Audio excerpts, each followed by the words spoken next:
Assalamualaikum warahmatullahi wabarakatuh. Liridhoillahi wa syafaati Rasulillahi sallallahu alaihi wasallam wa ala kulli niyatin sholihah. Al-Fatihah. A'udzu billahi minasyaitonir rajim. Bismillahirrahmanirrahim. Alhamdulillahi rabbil alamin arrahmanir rahim maliki yaumiddin.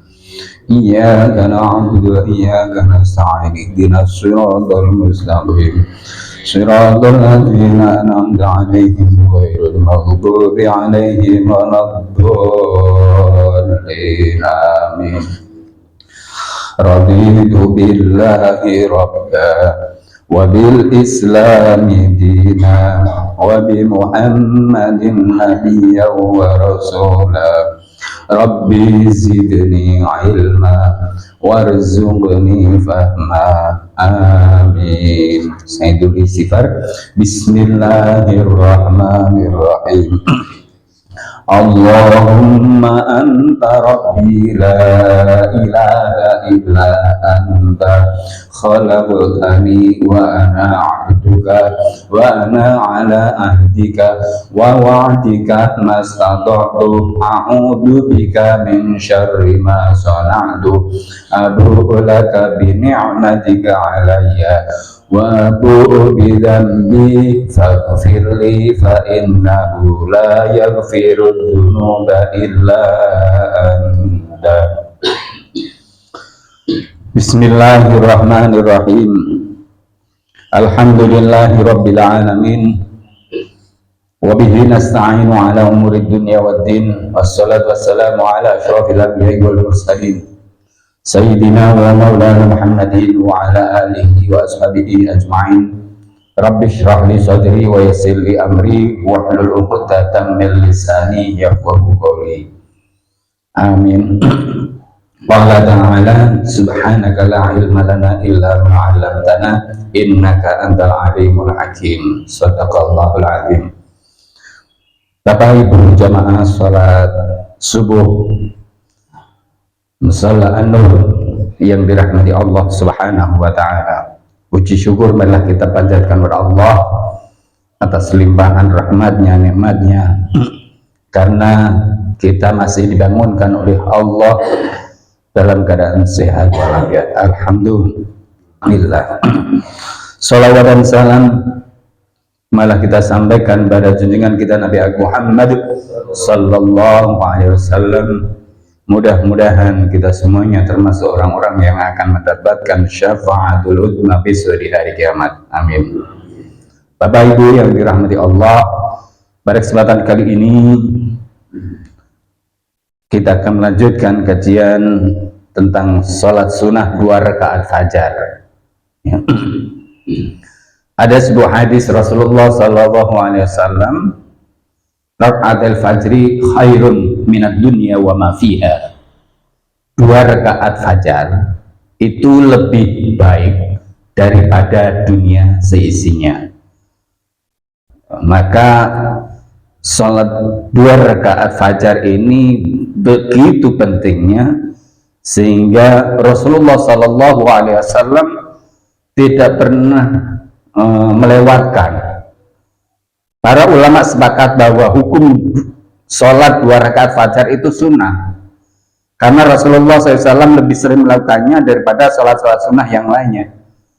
Beliau begitu bersemangat melakukannya, bahkan beliau mengqadhanya setelah terbit matahari karena tertinggal disebabkan tertidur.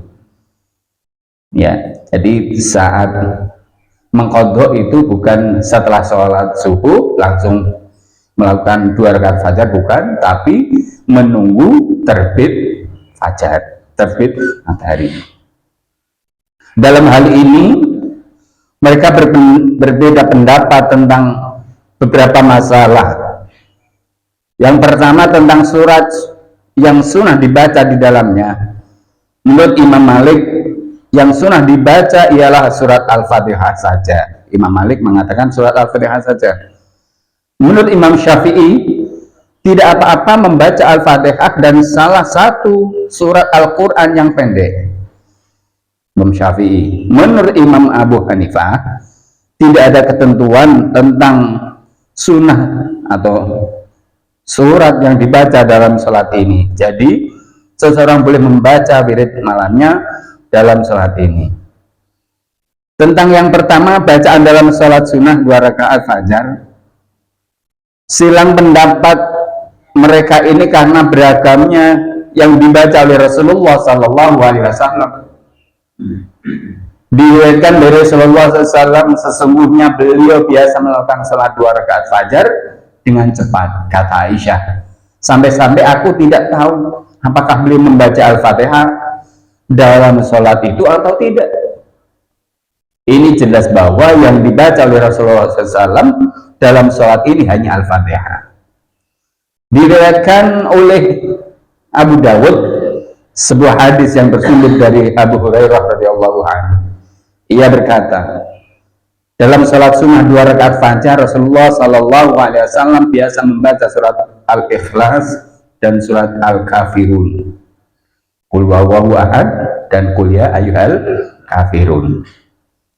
Ulama-ulama yang berpedoman pada hadis Aisyah memilih membaca Al-Fatihah saja, dan ulama-ulama yang berpedoman pada hadis yang kedua, yakni yang disampaikan oleh Abu Hurairah tadi, Rasulullah membaca surat Al-Fatihah dan surat Al-Quran yang pendek. Dan ulama-ulama yang mengatakan bahwa tidak ada ketentuan apa yang harus dibaca dalam sholat ini berdasarkan firman Allah SWT, surat Al-Muzammil ayat 20, dan bacalah apa yang mudah dari Al-Quran. Mereka berpendapat bahwa dalam sholat ini boleh membaca apa saja yang disuai. Ya, Iqra'u ma tayassara minal Qur'an. Yang kedua, cara membaca yang disunahkan. Tentang cara membaca yang disunahkan dalam sholat ini menurut Imam Malik, Imam Syafi'i, dan sebagian besar ulama, yaitu dengan suara pelan. Menurut sebagian ulama yang lain, yakni dengan suara keras. Dan menurut sebagian ulama yang lain lagi, boleh dengan suara pelan dan juga boleh dengan suara keras. Ya, jahar dan yasir. Silang pendapat dalam masalah ini karena adanya beda pemahaman terhadap beberapa hadis berikut ini. Disebutkan dari hadis Aisyah radhiyallahu anha yang telah dikemukakan sebelumnya, sesungguhnya Rasulullah Shallallahu Alaihi Wasallam dalam salat ini, maksudnya salat sunnah 2 rakaat fajar, membaca Al-Fatihah dan surat yang dimaksud adalah dengan suara pelan. Itulah sebabnya Aisyah sampai ragu apakah beliau membaca Al-Fatihah atau tidak dalam salat ini. Secara lahiriah, riwayat hadis Abu Hurairah yang menyatakan bahwa dalam salat ini Rasulullah Sallallahu Alaihi Wasallam membaca surat Al-Kafirun dan Al-Ikhlas, menunjukkan kalau beliau membaca dengan suara keras. Jadi saat Aisyah mendengar itu seakan-akan tidak membaca karena pelan. Tapi dalam hadis yang lain jelas Rasulullah membaca Al-Kafirun dan Al-Ikhlas, berarti di sini dikeraskan. Nah, menunjuk ya, kalau beliau membaca dengan suara keras, itulah sebabnya kenapa Abu Hurairah sampai tahu surat apa yang dibaca oleh beliau. Ya mungkin kerasnya tidak seperti seseorang yang ngimami, ya dengan suara yang lirih kan bisa terdengar.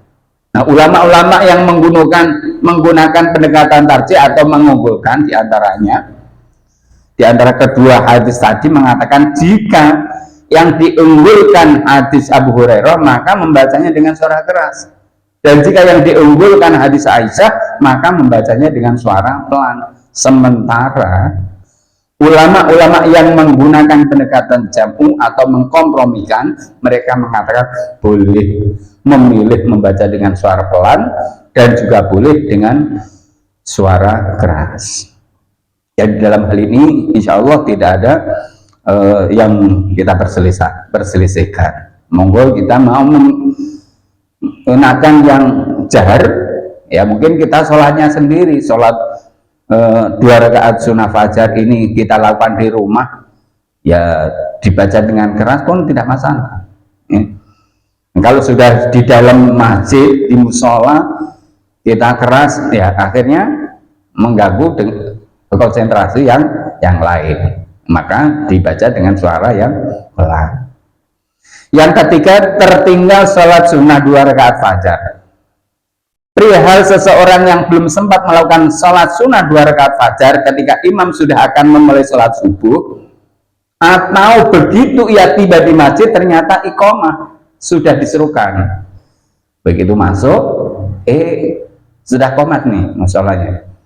Menurut Imam Malik, jika ia sampai di masjid ketika iqamah sudah diserukan, ia harus ikut bergabung bersama imam, yakni langsung ikut gabung sholat subuh berjamaah. Tidak boleh melakukan sholat 2 rakaat fajar ketika imam sedang melakukan sholat fardu. Tetapi jika ia belum masuk masjid dan tidak merasa khawatir tertinggal 1 rakaat oleh imam, ia boleh sholat 2 rakaat fajar di halaman masjid. Nah ini karena masjidnya luas, ya masjidnya luas, atau masjid seperti Masjid Nabawi, Masjidil Haram itu kan halamannya luas. Daripada nanti saya masuk di ruang utama sudah qomat, maka sholat qobliyah fajarnya dilakukan di halaman masjid. Nah begitu qomat, kalau memang sudah sampai 1 rakaat ya dilanjutkan. Tapi kalau kita baru takbiratul ihram kok qomat, ya kita batalkan. Karena ketika ada sholat fardu, maka di situ tidak boleh kita melakukan sholat sunnah.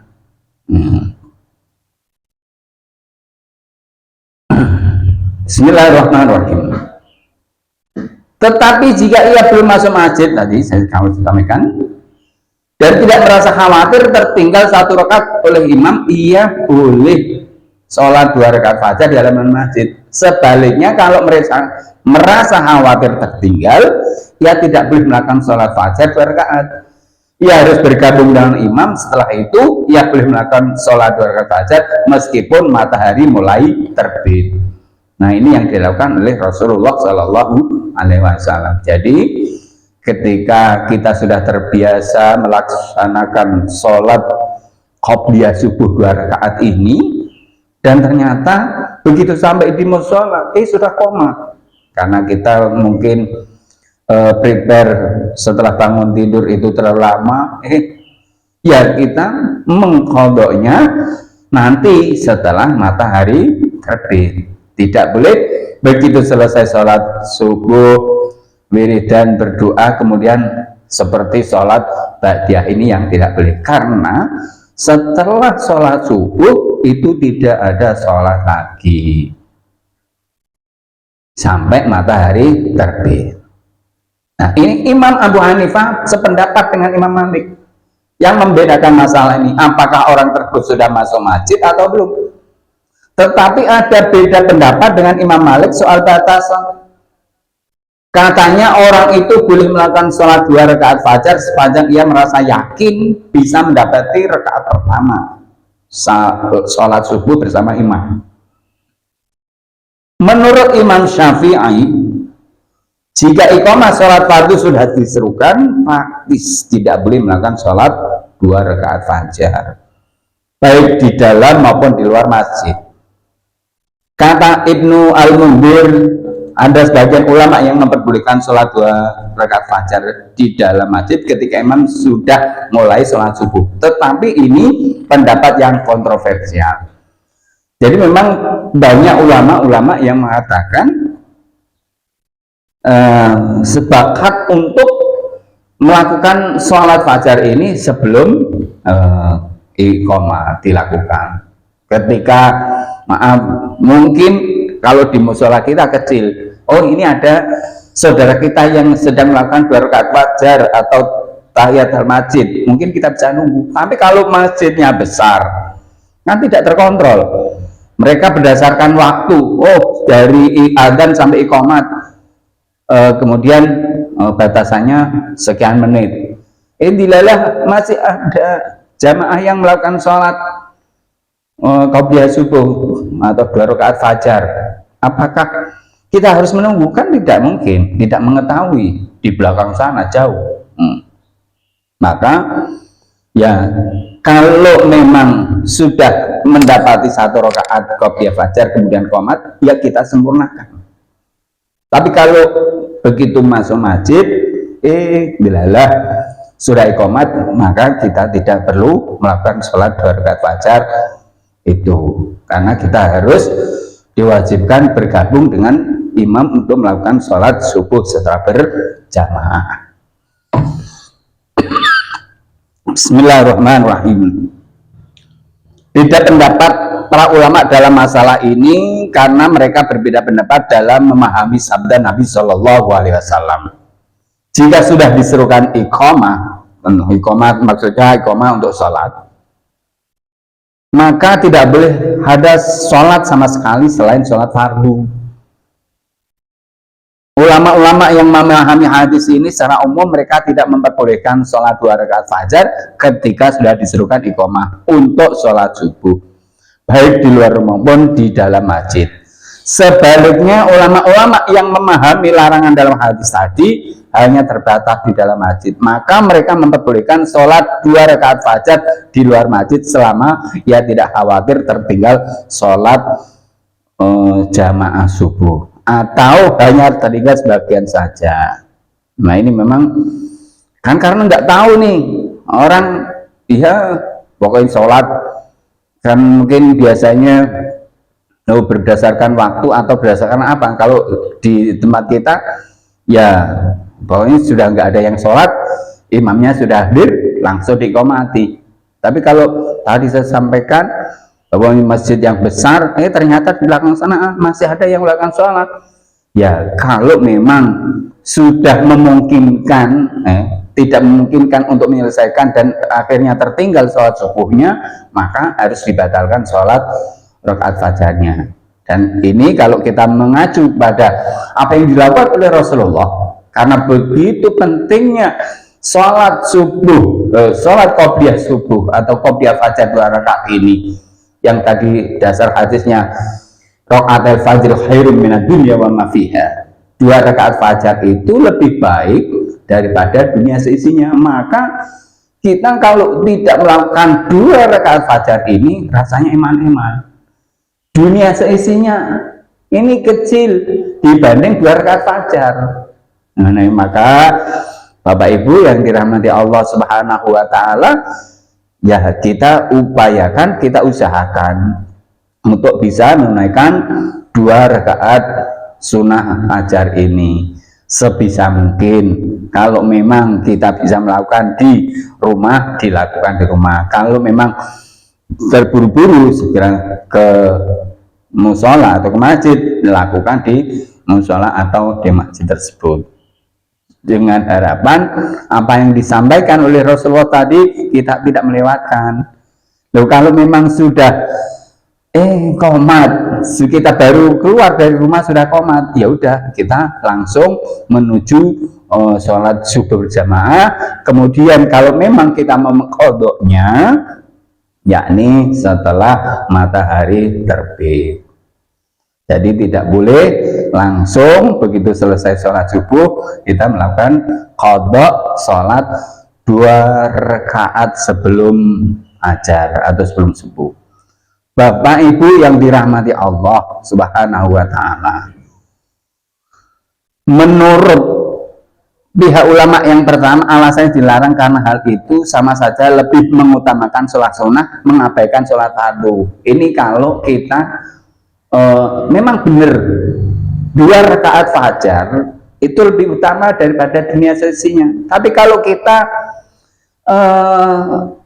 mendengar qomat sudah dikumandangkan, kemudian kita mengabaikan iqamah tersebut dan tidak mau bergabung dengan sholat jamaah subuh bersama imam, kita tetap saja melakukan sholat 2 rakaat fajar ini, ya ini sama dengan mengabaikan sesuatu yang fardu, kita mengejar yang sunnah. Ibaratnya ada pepatah Jawa mengatakan buru kucing kelangan delek kayak gitu. Nah, lalu keutamaan sholat subuh seperti apa, Pak? Apakah lebih utama 2 rakaat fajar atau lebih utama 2 rakaat subuh? Nah, kalau seseorang yang tadi disampaikan hadis Rasulullah mengatakan bahwa 2 rakaat fajar lebih utama daripada dunia seisinya. Lalu seseorang yang melakukan sholat subuh secara bersamaan bersama imam, maka ia dianggap sholat sunnah, ya, semalam suntuk. Maka dari itu sama-sama pentingnya kita prepare, kalau bangun jangan terlalu mepet, ya, segera menunaikan 2 rakaat fajar sebelum subuh dan segera bergabung dengan jamaah yang lain untuk melakukan sholat subuh. Bismillahirrahmanirrahim. Sementara menurut pihak ulama yang kedua, alasan diperbolehkan hanya di dalam masjid ialah supaya jangan sampai ada 2 jenis sholat yang berbeda dilakukan di tempat yang sama dan dalam waktu yang sama, sebagaimana diriwayatkan dari Abu Salamah bin Abdurrahman. Sesungguhnya ia berkata, ada beberapa orang sahabat yang begitu mendengar seruan iqamah, mereka langsung berdiri untuk melakukan sholat sunnah. Rasulullah Shallallahu Alaihi Wasallam menghampiri mereka dan bersabda, apakah ada 2 sholat yang bersamaan?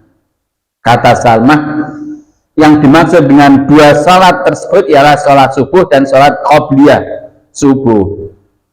Nah, ini karena sudah dikumandangkan qomat untuk melaksanakan sholat subuh berjamaah, ternyata ada sebagian kelompok tidak melakukan sholat subuh berjamaah, tetapi dia masih melakukan 2 rakaat fajar.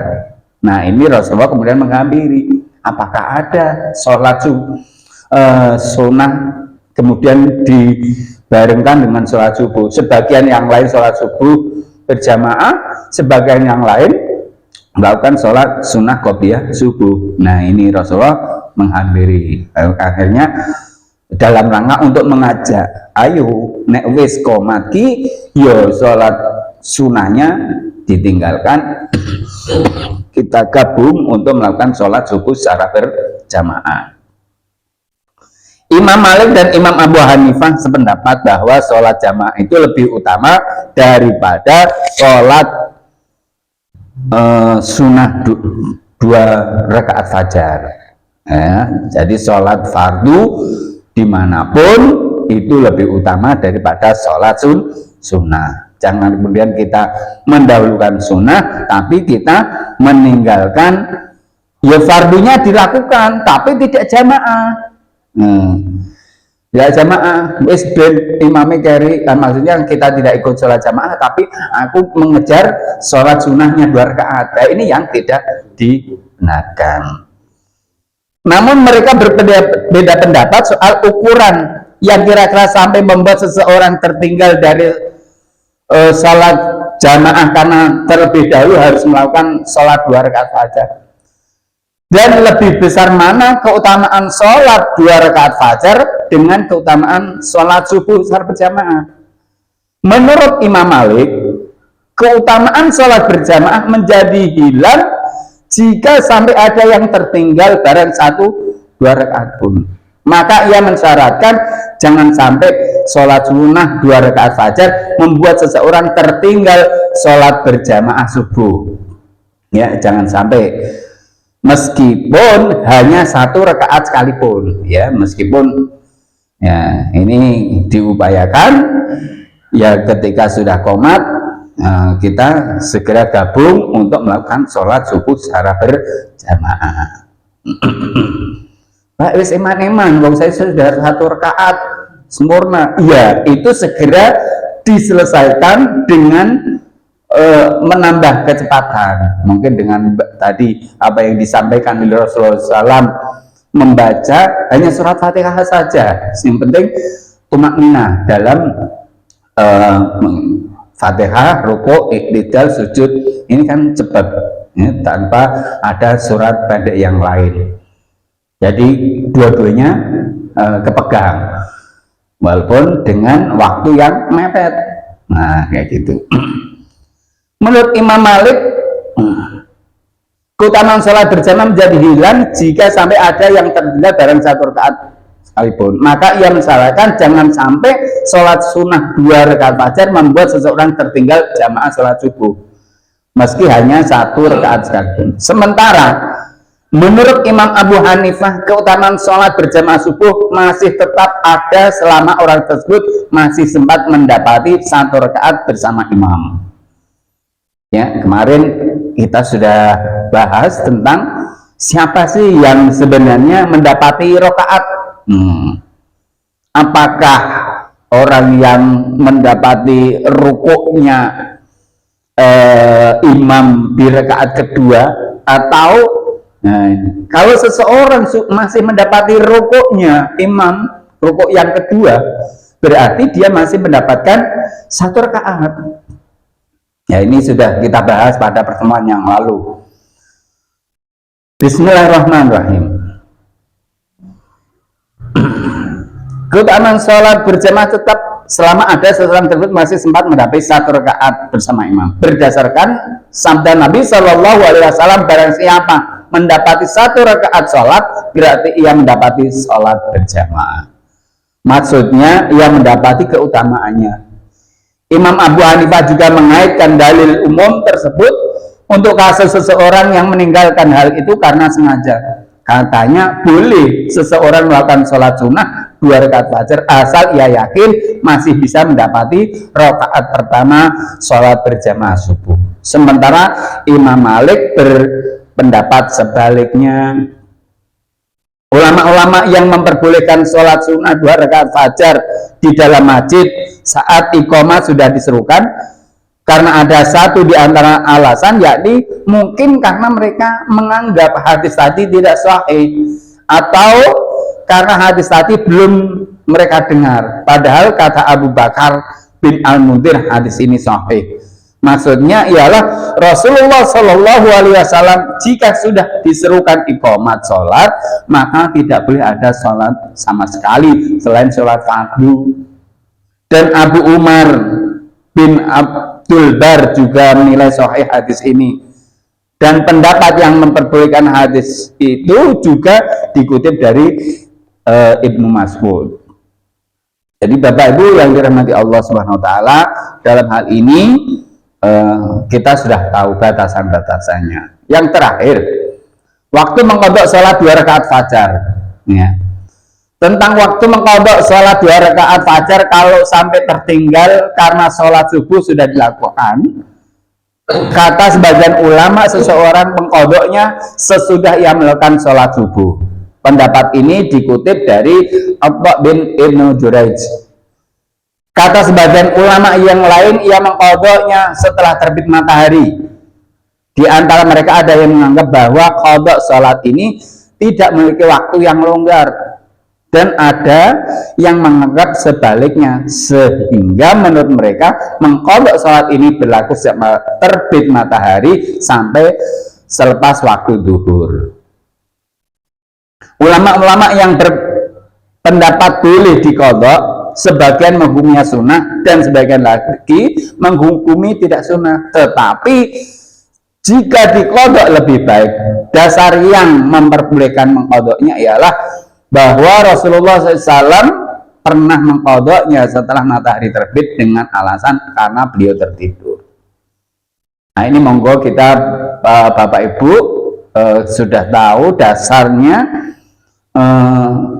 Kalau kemarin ada hadis mengatakan sesuatu yang sunnah itu sesuatu yang dianjurkan, maka tidak ada alasan kita untuk mengqadha, tidak perlu. Tapi ini ternyata Rasulullah karena mengqadha sholat 2 rakaat fajar karena begitu mulianya, begitu utamanya, ya, karena Tadi disampaikan 2 rakaat fajar lebih utama daripada dunia seisinya. Nah ini mari kita jadikan pegangan seseorang ya, kalau 2 rakaat sebelum fajar aja lebih utama daripada dunia seisinya, apalagi yang fardu, yakni sholat subuh secara berjamaah. Tapi jangan sampai kita menunaikan sholat sunnah 2 rakaat fajar, tetapi kita meninggalkan